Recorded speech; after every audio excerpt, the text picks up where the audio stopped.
بسم اللہ الرحمن الرحیم۔ حضور اکرم صلی اللہ علیہ وسلم فرماتے تھے، حلال کھلا ہوا ہے اور حرام بھی کھلا ہوا ہے، اور ان دونوں کے درمیان بعض چیزیں شبے کی ہیں جن کو بہت لوگ نہیں جانتے کہ حلال ہیں یا حرام۔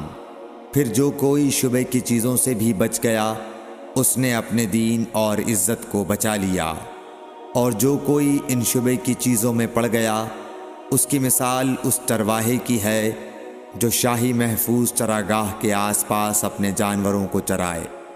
وہ قریب ہے کہ کبھی اس چراگاہ کے اندر گھس جائے اور شاہی مجرم قرار پائے۔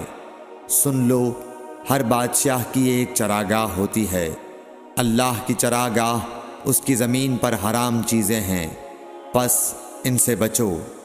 اور سن لو، بدن میں ایک گوشت کا ٹکڑا ہے، جب وہ درست ہوگا سارا بدن درست ہوگا، اور جہاں بگڑا سارا بدن بگڑ گیا۔